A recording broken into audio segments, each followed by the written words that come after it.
From monsters under the bed to that imaginary friend, children often fall victim to ghost sightings and other paranormal activities, more so than adults.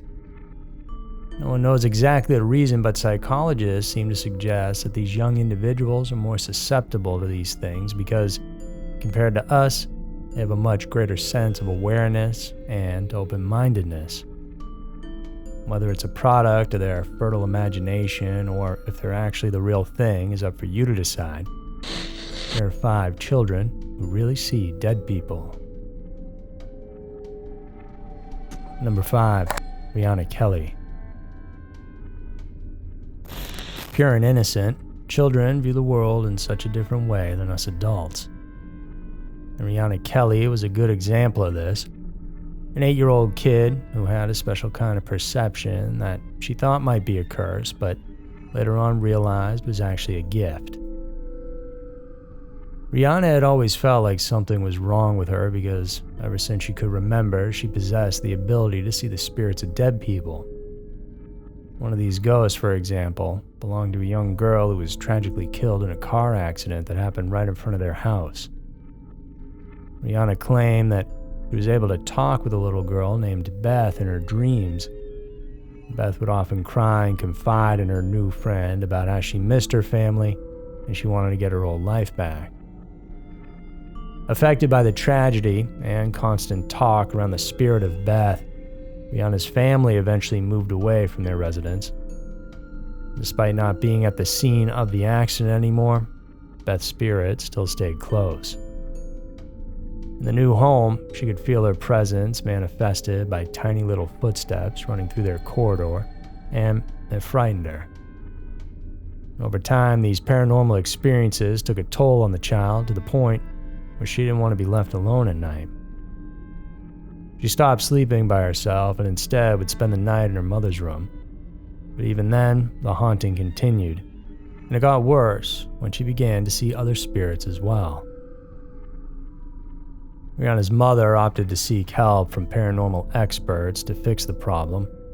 One of them answered and took notice of the girl's psychic potential to do amazing things. To see what she could do, the girl was made to sit down with a patient who often got sick due to a blood disorder. To test her ability, the specialist chose not to tell her about the condition. During the session, Rihanna was made to lay hands on the patient's body. Using colored pens and paper, the psychic girl was then told to draw what she could feel. She managed to make a few doodles, and when asked to explain, she said she could see the person's blood going crazy inside her body. That's when she was told that the other girl actually had a blood disorder. Her abilities never stopped, and ultimately she learned to live with them and, in fact, actually embrace them. She's now figured out what she wants to do with her life, and that is to use her psychic gift to figure out the ailments of others and help heal their suffering. Number 4. Rosalind Evans. When kids tell you something, you want to give them the benefit of the doubt that they are telling the truth. But sometimes the things they have to say can be so strange and unnerving, they'll actually wish they were lying. In 2018, Rebecca Evans had just picked up her daughter Rosalind from her preschool.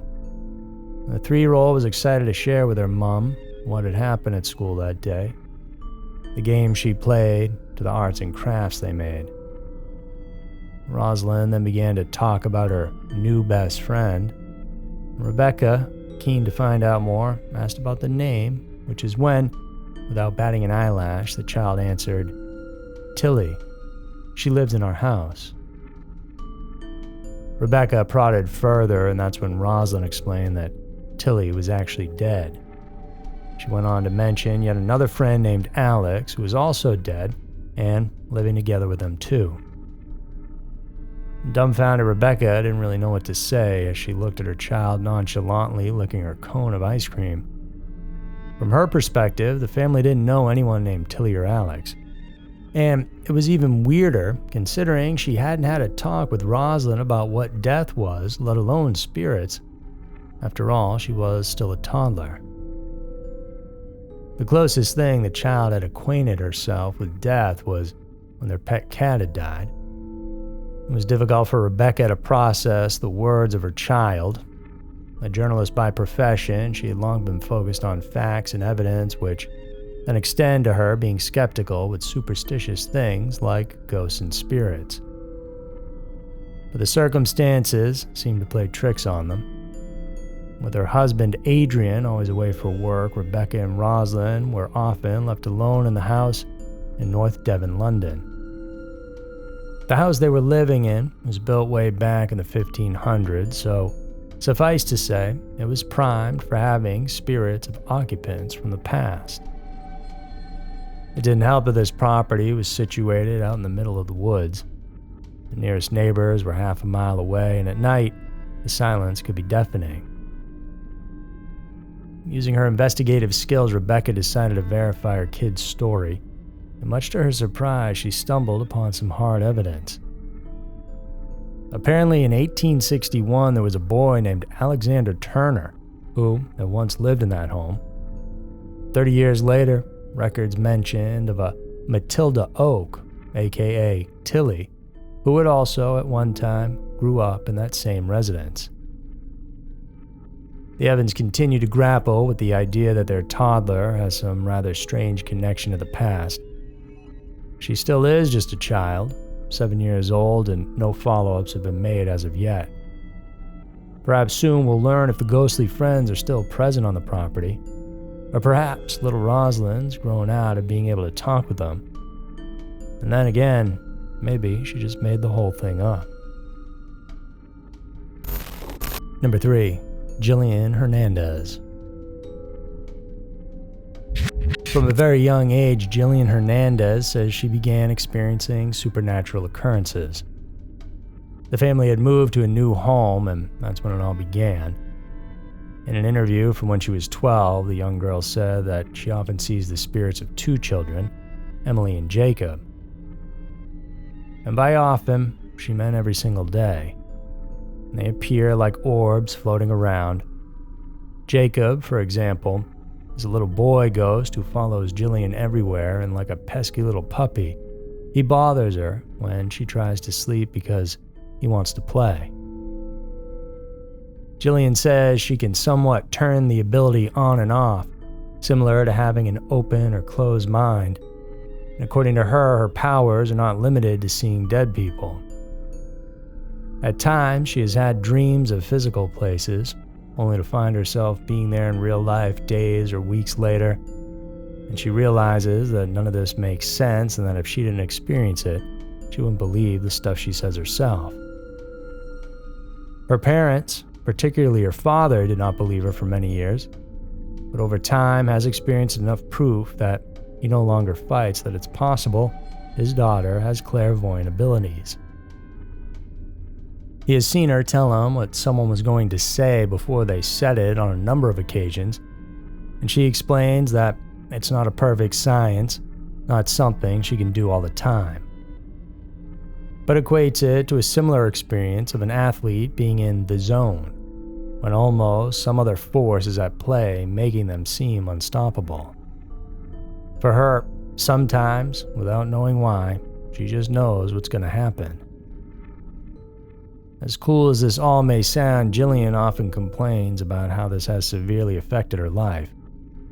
Some kids have stopped talking to her for the fear that she might be the devil's daughter. Others outrightly accuse her of worshipping satanic stuff. She's lost many friends over this, but if there's any consolation, it's the fact that she's not entirely alone in this struggle. According to studies, at least 3% of children around the world experience seeing ghosts or spirits of dead people. And through time, this ability tends to fade away until it entirely vanishes. Others, however, get to retain this special kind of sensitivity well into adulthood. For Jillian, her willingness to accept her condition became a first step to embracing her psychic abilities. Number 2. Thomas Rogers. If you believe in them, where do the spirits of our dead relatives go? Do they watch over us, as people so often say. For Rachel Rogers, her son's disturbing experience was proof enough for her that the dead sometimes do in fact come to visit. A lawyer by profession, 40-year-old Rachel lived with her boy Thomas in Wokingham, England, just outside of London.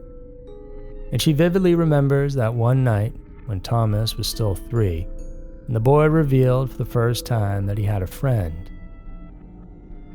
Thomas said, "That man's there right now, standing right next to you." Rachel quickly turned to see if there really was someone beside her, but of course no man was. Thomas then explained that this person often comes to play with him, and in trying to appease not only the boy but also herself, she calmly explained that no one was there. But Thomas insisted, even going on to describe the entity as a tall, old man wearing glasses. The thing that bothered the boy was the stranger's sad expression. It didn't scare him, just concerned him, but the mother, however, was a different story. Frightened to her core, Rachel picked Thomas up and brought him downstairs. To calm herself down, the woman had to grab a glass of wine while she lulled her child to sleep. Driven by curiosity, Miss Rogers grabbed a pencil and paper and prodded her son to draw what his friend looked like. Sure enough, the boy's work revealed some surprising, if not disturbing, details. What she saw scribbled was a stick man wearing a pair of big, thick-rimmed glasses. The man kept on appearing and playing with the young boy, and in turn, Rachel would take Thomas away and make sure that he'd be sleeping beside her. It was hard for her to deal with all this. She wanted to think that this was all a figment of the boy's imagination. However, Thomas's strong conviction had urged Rogers to actually do some more research. She found out that children were very susceptible to seeing spirits, and most of these entities were actually not strangers, but rather people who were close to them. And this hint led Rachel to dig up her own family tree. Thanks to her aunt, she was able to get a hold of some old family photos. As she was browsing through the images, she was interested to see a picture of her grandmother on her wedding day. Standing beside her was a man, and before she could react, Thomas, who was looking with her, exclaimed, "That's him. That's the man who comes to play with me."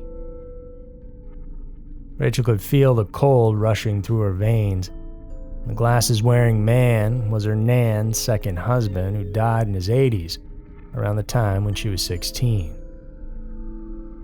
As creepy as the situation is, it was a relief that Thomas didn't have any other visions or ghostly playmates. And, at the very least, they were thankful that this apparition was family. Number 1. Vada Green. At the tender age of 3, Vada Green began to see things which a normal child shouldn't. This strange ability was first revealed when the Green family moved into a new house, where young Vada began seeing spirits.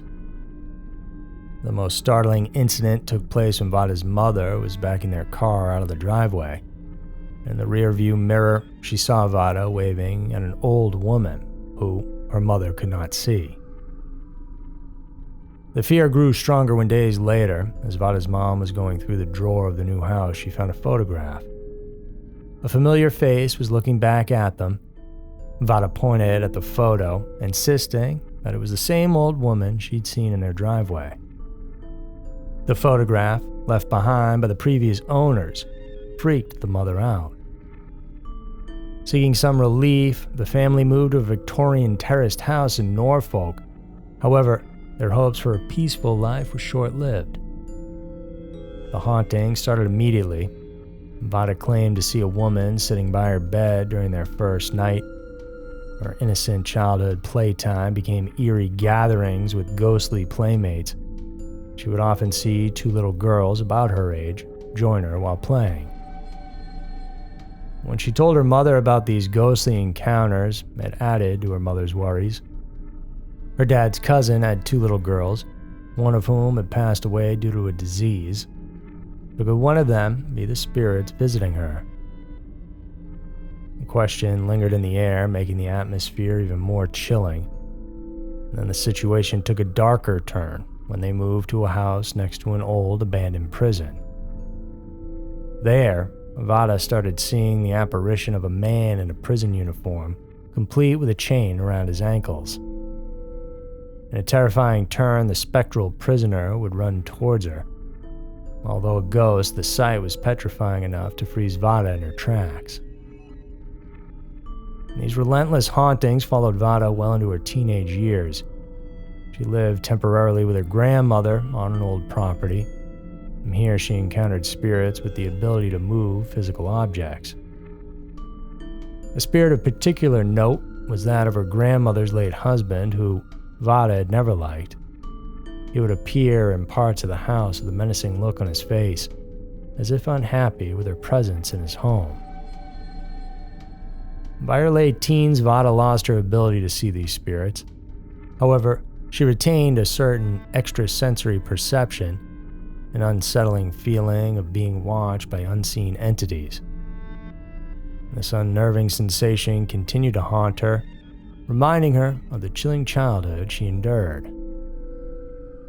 This is the strange and spooky tale of Vada Green. Was her third eye a gift or a curse? That's up for you to decide. So there were 5 children who really see dead people. If you're enjoying our content, please consider subscribing and hitting the notification bell. For exclusive perks, check us out on Patreon. Thank you guys so much for tuning in today. Stay safe out there, and I'll see you soon.